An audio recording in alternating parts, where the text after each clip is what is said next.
देखो यहाँ पे क्या कह रहा है, in case of a class new keyword is compulsory while creating the object instance.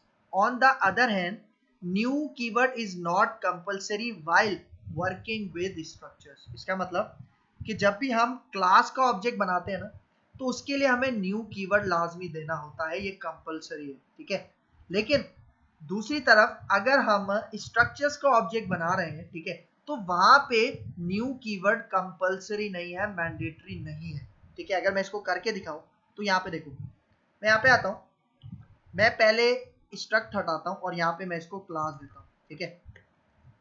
मैंने यहाँ पे क्या दे दिया, मैंने यहाँ पे क्लास दे दिया, ठीक है। तो देखो अभी यहाँ पे मैंने क्या किया हुआ है, न्यू कीवर्ड आपके पास लगाया हुआ है, मतलब न्यू कीवर्ड और उसके बाद कंस्ट्रक्टर, ठीक है। तो देखो अभी अगर मैं यहाँ पे आके रन करूं, ठीक है, तो कोई एरर नहीं आएगा, ठीक है, मतलब सही आपके पास रन हो जाएगा, ठीक है, रिजल्ट आ गया। लेकिन अगर अगर अब मैं यहाँ पे ये हटा दूं, ठीक है, इसका मैं कंस्ट्रक्टर और ये न्यू कीवर्ड हटा देता हूं, और अब अगर मैं यहाँ पे आके रन करूं तो देखो एरर आ रहा है आपके पास, ठीक है। एरर क्यों आ रहा है, एरर की यही वजह है कि हमने वो जो न्यू कीवर्ड था वो क्लास के ऑब्जेक्ट की इनिशियलाइजेशन से हटा दिया, ठीक है। तो अगर मैं यहाँ पे आके कंट्रोल जेड करके इसको वापस ले आता हूँ, ठीक है, सही। तो एक इसका ये पॉइंट है। अच्छा, फिर दूसरा पॉइंट, अगर मैं यहाँ पे क्लास हटा के स्ट्रक्ट कर दूं, ठीक है, स्ट्रक्ट कर दूं, तो देखो अभी न्यू का कीवर्ड मौजूद है, तो अभी तो एरर नहीं आएगा, ये अभी हमने देखा था, ठीक है, एरर नहीं आया, ठीक है। लेकिन अगर अब मैं ये न्यू हटा दूं यहाँ से, ठीक है, न्यू और ये कंस्ट्रक्टर हटा दूं, तो देखो अब आपके पास कोई एरर नहीं आ रहा। लेकिन क्लास के केस में जब मैंने न्यू हटाया था तब एरर आ रहा था, ठीक है। मतलब अभी अगर मैं यहाँ पे आके इसको रन करूँ तो देखो कोई एरर नहीं आ रहा, ठीक है। लेकिन जब मैंने क्लास के केस में न्यू हटाया था तब हमारे पास एरर आ रहा था, ठीक है। तो एक ये मेन डिफरेंस है, याद रखना, ठीक है। कंट्रोल जेड करके इसको मैं वापस ले आता हूँ, न्यू कीवर्ड को और इसके कंस्ट्रक्टर, ठीक है। अच्छा, फिर मैं यहाँ पे आता हूँ, देखो मैं ये जो स्ट्रक्ट का कीवर्ड है इसके बजाय मैं यहाँ पे दोबारा क्लास लगा देता हूँ और मैं यहाँ पे एक वेरिएबल डिक्लेयर करता हूँ, ठीक है। मैं एक वेरिएबल डिक्लेयर करता हूँ इंटीजर टाइप का और मैं इसको कहता हूँ ए, ठीक है।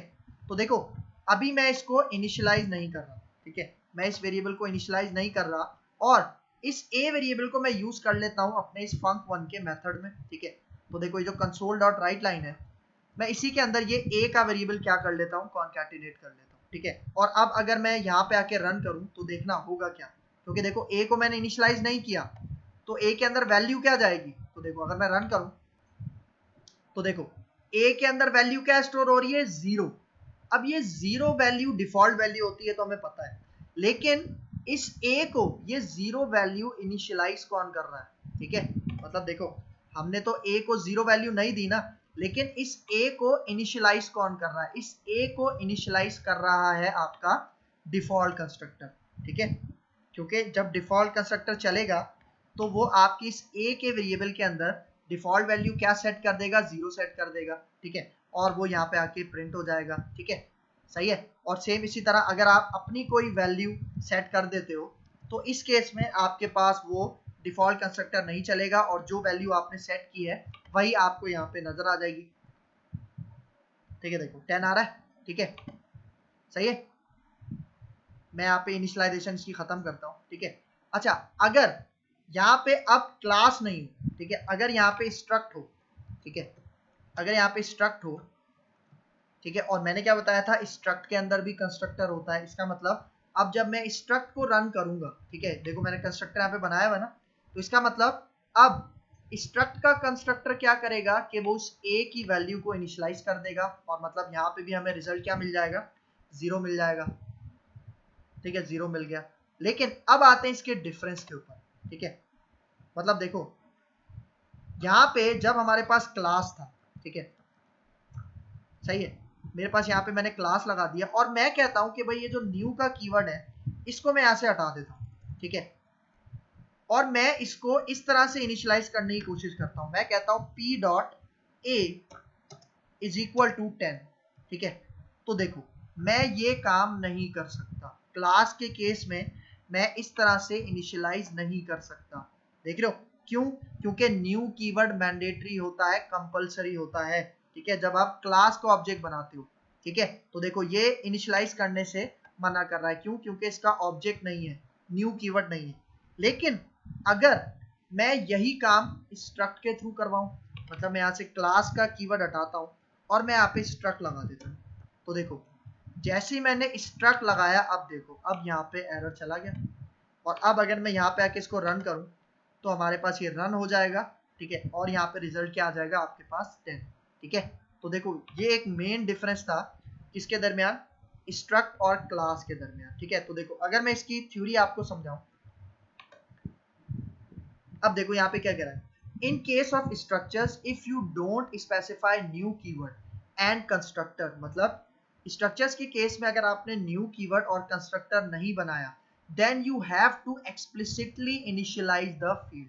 इसका मतलब अगर आपने स्ट्रक्चर्स के केस में न्यू का कीवर्ड और कंस्ट्रक्टर नहीं बनाया, तब आपको खुद से उस फील्ड को इनिशियलाइज करना पड़ेगा, ठीक है। मतलब देखो यहाँ पे मैंने ये स्ट्रक्ट है ना, ठीक है, और इसका ऑब्जेक्ट मैंने यहाँ पे, मतलब इसका मैंने न्यू कीवर्ड के थ्रू ऑब्जेक्ट नहीं बनाया, ठीक है, न्यू कीवर्ड नहीं है, तो मैं इस वेरिएबल को एक्सप्लिसिटली, मतलब खुद से मैं क्या कर रहा हूँ, यहाँ पे इनिशियलाइज कर रहा हूँ। ये काम होगा जब आप स्ट्रक्ट को यूज करोगे, ठीक है। फिर यहाँ पे देखो अगला point, in case of classes, ठीक है, मतलब क्लासेस के बारे में बता रहा है, if you don't specify new keyword and constructor then you can not explicitly initialise the field. इसका मतलब जब यहाँ पे हमारे पास स्ट्रक्ट नहीं था, क्लास था, ठीक है, तो देखो क्लास के केस में मैंने न्यू का कीवर्ड नहीं लगाया, और जब मैं इस तरह से उसको इनिशियलाइज कर रहा हूँ तो तब हमारे पास आ रहा है एरर।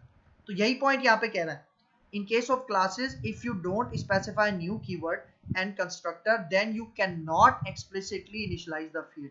मतलब अगर आपने न्यू कीवर्ड और कंस्ट्रक्टर नहीं बनाया क्लास का ऑब्जेक्ट बनाते हुए, तो तब आप फील्ड को, वेरिएबल को खुद से इनिशियलाइज नहीं कर सकते। एक ये पॉइंट है, because new keyword is compulsory while creating instance of a class. क्यों? उसकी वजह, क्योंकि न्यू कीवर्ड आपके पास लाजमी है जब आप क्लास का इंस्टेंस बनाते हो, ऑब्जेक्ट बनाते हो, ठीक है बेटा, ये इंपॉर्टेंट पॉइंट है, याद रखो। अच्छा, तो ये जितना भी कोड है इसको मैं दोबारा सेट कर देता हूँ, ठीक है। मैं यहाँ पे आके कंट्रोल Z कर देते हैं, और वो जो मैंने ऑब्जेक्ट वगैरह बनाया था उसको मैं दोबारा ले आता हूँ, ठीक है। न्यू कीवर्ड को दोबारा ले आते हैं, और ये जो अब इंट a वेरिएबल था इसको मैं यहाँ से हटा देता हूँ, ठीक है। और इसको जो मैंने अपने मेथड के अंदर यूज किया था, कॉन्कैटिनेट किया था, इसको भी मैं यहाँ से हटा देता हूँ, ठीक है। और इस वक्त ये आपके पास क्या है, इस वक्त ये आपके पास एक क्लास है, ठीक है। फिर आगे चलते हैं, अब यहाँ पे देखो, in case of classes if we don't create a constructor then a default constructor comes into place. इसका मतलब देखो देखो इस पॉइंट को समझने के लिए आपका कंस्ट्रक्टर का कॉन्सेप्ट क्लियर होना चाहिए, ठीक है। अगर किसी का कंस्ट्रक्टर का कॉन्सेप्ट क्लियर नहीं है तो वो हमारी प्लेलिस्ट के अंदर कंस्ट्रक्टर की वीडियो देख सकता है, जिसके अंदर हमने डीपली कंस्ट्रक्टर को डिस्कस किया था, ठीक है। तो यहाँ पे देखो पहला point, in case of classes if we don't create a constructor then a default constructor comes into place, ठीक है। इसका मतलब क्लासेस के अंदर अगर हम अपना कोई कंस्ट्रक्टर नहीं बनाते तो क्या होता है, एक डिफॉल्ट कंस्ट्रक्टर हमारे पास उस क्लास के अंदर बन जाता है, ठीक है। कब बनता है वो डिफॉल्ट कंस्ट्रक्टर, जब हम अपना कोई कंस्ट्रक्टर नहीं बनाते, और वो जो डिफॉल्ट कंस्ट्रक्टर होता है वो पैरामीटर लेस कंस्ट्रक्टर होता है। डिफॉल्ट कंस्ट्रक्टर हम किसे कहते हैं, जिसका कोई पैरामीटर नहीं होता, ठीक है।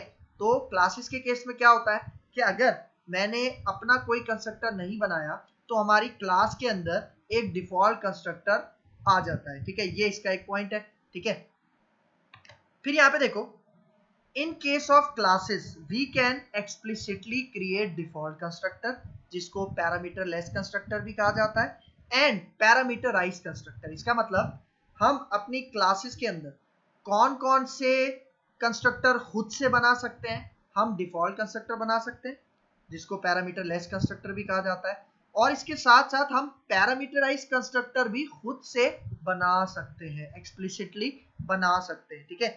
फिर यहाँ पे देखो third point, but if we create any constructor in class then default constructor will be gone.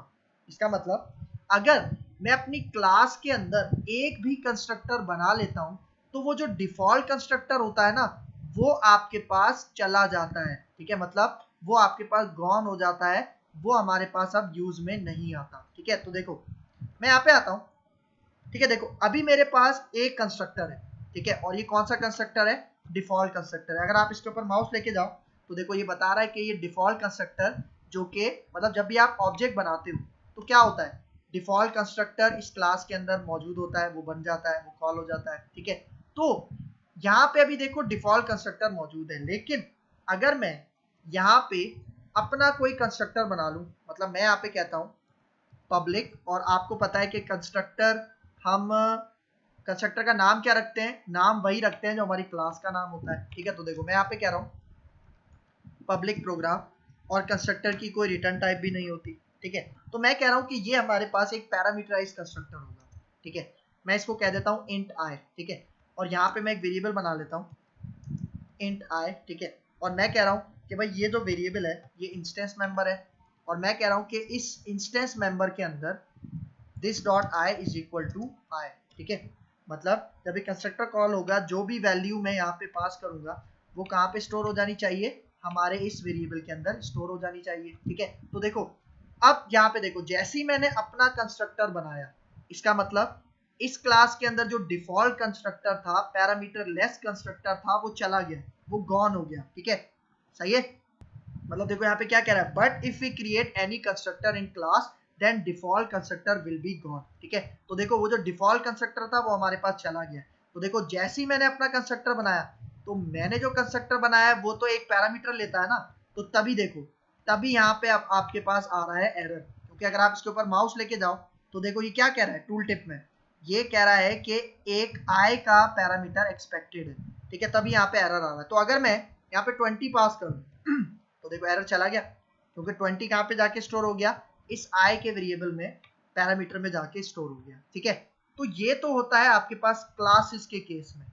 अब आते हैं स्ट्रक्ट को देखते हैं। ठीक है, तो देखो मैं यहाँ पे आता हूँ, मैं ये जो कोड है इसको हटाता हूँ। ठीक है, और जो मैंने इसके अंदर पैरामीटर पास किया था 20, इसको भी मैं हटाता हूँ।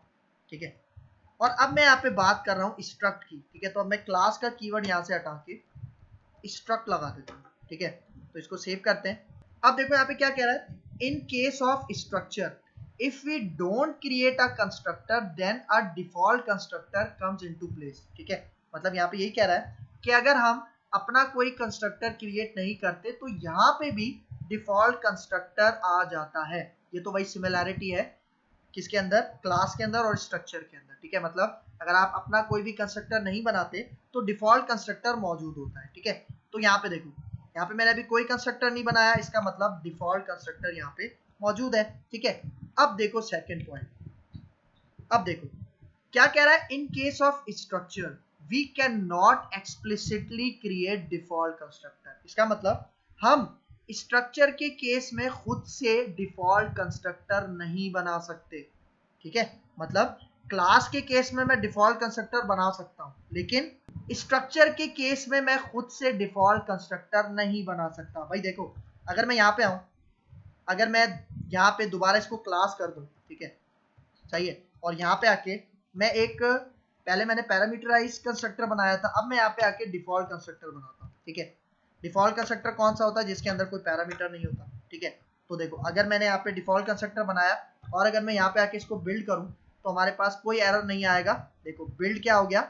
सक्सीडेड हो गया, सक्सेसफुल हो गया। ठीक है, लेकिन अगर हमारे पास ये एक स्ट्रक्ट है, ठीक है, मतलब देखो मैं इसको वापस ले आता हूँ, अगर ये हमारे पास स्ट्रक्ट है, ठीक है, अगर ये हमारे पास स्ट्रक्ट है तो देखो अब प्रोग्राम के ऊपर एरर आ रहा है, क्योंकि जब आपके पास स्ट्रक्ट होता है तब आप खुद से उसके अंदर डिफॉल्ट कंस्ट्रक्टर नहीं बना सकते। ये एक मेन डिफरेंस है, याद रखना। ठीक है, देखो अगर मैं इसके ऊपर माउस लेके जाऊं तो क्या कह रहा है, structs cannot contain explicit parameter less constructor। इसका मतलब स्ट्रक्चर्स के अंदर आप खुद से डिफॉल्ट कंस्ट्रक्टर या पैरामीटर लेस कंस्ट्रक्टर खुद से एक्सप्लिसिटली नहीं बना सकते।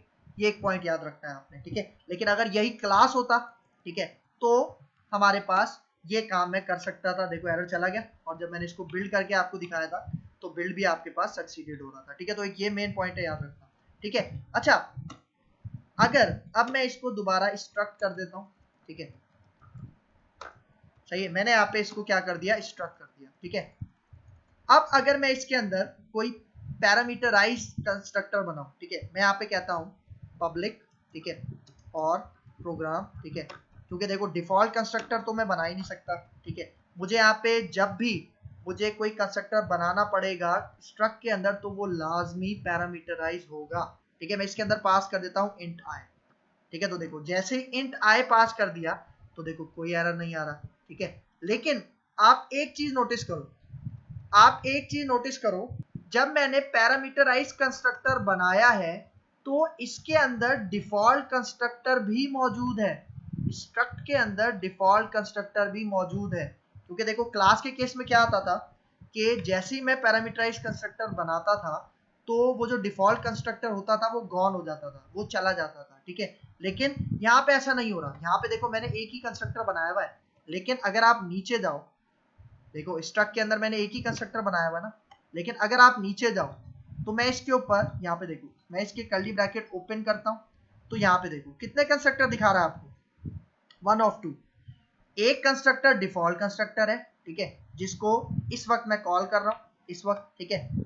लेकिन अगर आप यहाँ पे देखो, मैं दोबारा ब्रैकेट ऑन करता हूँ तो देखो नीचे करो तो देखो क्या कह रहा है, दूसरा कंस्ट्रक्टर कौन सा है, जो आपने बनाया है, ठीक है। इसका मतलब आप दोनों में से कोई कंस्ट्रक्टर भी कॉल कर सकते हो। इसका मतलब स्ट्रक्ट के केस में हम अपना डिफॉल्ट कंस्ट्रक्टर नहीं बना सकते, क्यों, क्योंकि वो पहले से हमेशा मौजूद रहता है, और मौजूद रहता है यही वजह है कि स्ट्रक्ट के अंदर आप अपना कंस्ट्रक्टर डिफॉल्ट कंस्ट्रक्टर नहीं बना सकते, ठीक है बेटा, एक ये पॉइंट है याद रखना, ठीक है। तो देखो यहाँ पे यही कह रहा है, in case of structure we cannot explicitly create default constructor parameterless constructor because it is always predefined। इसका मतलब स्ट्रक्चर के केस में आप अपना डिफॉल्ट कंस्ट्रक्टर पैरामीटरलेस कंस्ट्रक्टर नहीं बना सकते, क्यों, क्योंकि वो हमेशा पहले से मौजूद रहेगा, प्री डिफाइंड रहेगा, ठीक है, ये पॉइंट याद रखना, ठीक है। We can create only parameterise constructor in structure, हम सिर्फ और सिर्फ पैरामीटराइज कंस्ट्रक्टर्स ही बना सकते हैं स्ट्रक्चर्स के अंदर, ठीक है। डिफॉल्ट कंस्ट्रक्टर्स स्ट्रक्चर्स के अंदर हम नहीं बना सकते, ठीक है, याद रखना। अब देखो नेक्स्ट और बहुत ज्यादा important main difference, class support inheritance whereas structures don't support inheritance. इसका मतलब भाई देखो ऑब्जेक्ट ओरिएंटेड प्रोग्रामिंग के अंदर एक मेन पिलर होता है इनहेरिटेंस का, जिसके अंदर हम क्या करते हैं, एक क्लास की फंक्शनैलिटी दूसरी क्लास के अंदर इंपोर्ट करवाते हैं, ठीक है। ये काम होता है इनहेरिटेंस के अंदर, जो कि क्लासेस तो सपोर्ट करती हैं और ये आपने देखा भी होगा, लेकिन स्ट्रक्चर्स इनहेरिटेंस को सपोर्ट नहीं करते। इसका मतलब देखो मैं यहाँ पे आता हूँ, ये मेरे पास इस वक्त स्ट्रक्ट है ना, मैं इसके अंदर से ये जो पैरामीटराइज कंस्ट्रक्टर था इसको मैं हटा देता हूँ। अब देखो ये जो मेरे पास प्रोग्राम है ये क्या है, एक स्ट्रक्ट है। मैं नीचे आता हूँ इस प्रोग्राम की बॉडी से बाहर, ठीक है, इस प्रोग्राम की ये जो स्ट्रक्ट है प्रोग्राम, इसकी बॉडी से बाहर आता हूँ और मैं एक और स्ट्रक्ट बनाता हूँ, ठीक है, और मैं यहाँ पे कहता हूँ माई स्ट्रक्ट, ठीक है। और इनहेरिटेंस करवाने के लिए हम क्या यूज करते हैं, कोलन यूज करते हैं। अब मैं कह रहा हूँ कि ये जो स्ट्रक्ट है ना, ठीक है, ये किसका पेरेंट बन जाए, प्रोग्राम का, ठीक है। तो देखो मैंने यहाँ पे कोलन लगाया और फिर मैं यहाँ पे आके प्रोग्राम कहता हूँ और फिर मैं इसकी बॉडी ओपन कर देता हूँ, तो देखो एरर आ रहा है, ठीक है।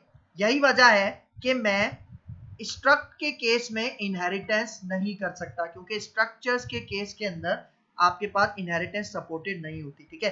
देखो अब चाहे आप स्ट्रक्ट टू स्ट्रक्ट इनहेरिटेंस करो तब भी पॉसिबल नहीं है, लेकिन अगर ये स्ट्रक्ट नहीं होता, अगर ये क्लास होता, ठीक है, ठीक है, तो मतलब अब देखो अब ये प्रोग्राम क्लास है, तो अब मैं अपने स्ट्रक्ट को एक प्रोग्राम क्लास से भी इनहेरिट नहीं कर सकता। देख रहे हो एरर आ रहा है, क्योंकि स्ट्रक्चर किसी भी तरह इनहेरिटेंस को सपोर्ट नहीं करती, ये मेन पॉइंट है, याद रखना, ठीक है।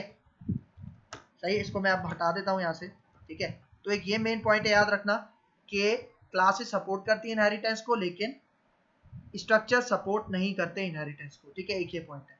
फिर अगला पॉइंट क्लास कैन, अच्छा देखो ये जो लास्ट पॉइंट है ना, ये सिमिलैरिटी है, ये डिफरेंस नहीं है, ठीक है। तो देखो यहाँ पे क्या कह रहा है, class can implement interfaces as well as structures can implement interfaces. इसका मतलब कि क्लास इंटरफेसेस को इंप्लीमेंट कर सकते हैं ना, ठीक है, सेम इसी तरह स्ट्रक्चर्स भी इंटरफेसेस को इंप्लीमेंट कर सकते हैं। किस तरह से, देखो मैं यहाँ पे आता हूँ, ये जो मेरे पास प्रोग्राम क्लास है, ठीक है, मैं इसके बाहर एक इंटरफेस बनाता हूँ, ठीक है, और मैं इस इंटरफेस का नाम क्या देता हूँ, माय इंटरफेस, ठीक है। ये मैंने इंटरफेस बना लिया और इंटरफेस के अंदर आपको पता है कि हम एब्स्ट्रैक्ट मेथड बना सकते हैं, ठीक है। तो मैं यहाँ पे आके एक एब्स्ट्रैक्ट मेथड बनाता हूँ और मैं यहाँ पे इस एब्स्ट्रैक्ट मेथड का नाम क्या देता हूँ, शो, ठीक है। और आपको पता है एब्स्ट्रैक्ट मेथड की बॉडी नहीं होती, ठीक है। इसको बॉडी कौन देगा, जो इस इंटरफेस को इंप्लीमेंट करेगा, ठीक है। तो देखो, अगर मैं अभी यहाँ पे स्ट्रक्ट के थ्रू एक स्ट्रक्ट बनाता हूँ और मैं इसको कहता हूँ माय स्ट्रक्ट, ठीक है, ठीक है, और इसकी बॉडी स्टार्ट कर देता हूँ, और इसको इंप्लीमेंट करने के लिए क्या करना पड़ेगा, माय स्ट्रक्ट के आगे मैं कोलन लगाता हूँ और यहाँ पे माय इंटरफेस लिख देता हूँ, ठीक है। मतलब देखो अब यहाँ पे क्या हो रहा है कि मेरा जो स्ट्रक्ट है, ठीक है, जो मेरा स्ट्रक्चर है माय स्ट्रक्ट, वो किसको इंप्लीमेंट कर रहा है, माय इंटरफेस के इंटरफेस को इंप्लीमेंट कर रहा है। लेकिन देखो अभी एरर पता है क्यों आ रहा है, एरर इसलिए आ रहा है क्योंकि देखो जब भी कोई क्लास स्ट्रक्चर किसी भी इंटरफेस को इंप्लीमेंट करता है तो उसके अंदर जो भी एब्स्ट्रैक्ट मेथड होता है उसको उस स्ट्रक्ट के अंदर बॉडी देनी होती है, ठीक है। तो देखो अगर मैं यहाँ पे आऊं, देखो अभी एरर आ रहा है ना, मैं इसके ऊपर नीचे क्लिक करता हूं और यहाँ पे देखो इंप्लीमेंट इंटरफेस, ठीक है। तो जैसे ही मैं इसके ऊपर क्लिक करता हूं तो देखो यहाँ पे जो शो था इसकी बॉडी स्ट्रक्ट के अंदर बन गई, ठीक है। अब स्ट्रक्ट के अंदर आप कुछ भी लिख दो, मतलब इस मेथड के अंदर आप कुछ भी लिख दो, तो देखो जैसे ही मैंने ये जो एब्स्ट्रैक्ट मेथड था इसको मैंने बॉडी दी अपने स्ट्रक्चर के अंदर, तो इसका मतलब मैंने इस इंटरफेस को इंप्लीमेंट कर लिया है अपने स्ट्रक्चर के अंदर। और देखो अब कोई भी एरर नहीं आ रहा, अगर आप बिल्ड करके देखो, ठीक है, तो आपको कोई भी एरर यहाँ पे नहीं मिलेगा, ठीक है। तो यही पॉइंट यहाँ पे कह रहा है कि क्लासेस भी इंटरफेसेस को इंप्लीमेंट कर सकती है, ठीक है। इसके साथ साथ स्ट्रक्चर्स भी इंटरफेसेस को इंप्लीमेंट कर सकते हैं, ठीक है बेटा। अच्छा फिर देखो एक पॉइंट और यहाँ पे मैं आपको बताता जाऊं, देखो जब भी हम अपने प्रोजेक्ट के अंदर कोई क्लास वगैरह ऐड करते हैं ना, ठीक है, जिस तरह से हमारा ये आपको स्ट्रक्चर डेमो का प्रोजेक्ट नजर आ रहा होगा, इसके ऊपर आप राइट क्लिक करते हो, ऐड पे जाते हो और न्यू आइटम में जाते हो, ठीक है। तो आपको यहाँ पे क्लास मिल जाता है, ठीक है। इसका मतलब क्लास के लिए एक टेम्पलेट आपको न्यू आइटम से मिल जाता है। इसी तरह इंटरफेस है, इंटरफेस अगर आपको ऐड करना है तो उसके लिए एक अलग से टेम्पलेट आपको मिल जाता है। लेकिन प्रॉब्लम क्या है कि अगर आपको स्ट्रक्चर बनाना है ना, तो स्ट्रक्चर के लिए कोई आपके पास यहाँ पे टेम्पलेट मौजूद नहीं है, ठीक है। अगर आप यहाँ पे देखो स्ट्रक्चर के लिए आपके पास कोई भी टेम्पलेट मौजूद नहीं है। तो आप क्या कर सकते हो, अगर आपको स्ट्रक्चर ऐड करना है तो यहाँ पे देखो, तो यहाँ पे आपको एक फाइल मिलेगी जिसको हम कहते हैं कोड फाइल, ठीक है। कोड फाइल आपको नजर आ रहा होगा, ठीक है। और यहाँ पे देखो इसका नाम क्या आ रहा है, कोड फाइल 1, मतलब ये एक एम्प्टी फाइल होती है, बिल्कुल एक एम्प्टी फाइल होती है सी शार्प की, ठीक है। इसके अंदर आप क्लासेस भी बना सकते हो, इसके अंदर आप इंटरफेसेस भी बना सकते हो, इसके अंदर आप स्ट्रक्ट्स भी बना सकते हो, जो काम करना चाहो वो आप इस एम्प्टी कोड फाइल के अंदर कर सकते हो, ठीक है। तो स्ट्रक्ट्स के लिए आपके पास यहाँ पे कोई भी टेम्पलेट मौजूद नहीं है, तो आप कोड फाइल का सहारा लेके, तो देखो ये बिल्कुल एम्प्टी है, आप क्या करो इसके अंदर सारा कोड कर सकते हो, किसका, स्ट्रक्ट का। लेकिन अभी मैंने स्ट्रक्ट का जितना भी काम किया था वो इसी के अंदर किया था, ठीक है, जो हम प्रोग्राम क्लास के साथ काम कर रहे थे, ठीक है बेटा। एक इसका ये पॉइंट है, ठीक है। तो ये हमारे पास आज कॉन्सेप्ट था structures in C sharp, clear है यहाँ तक।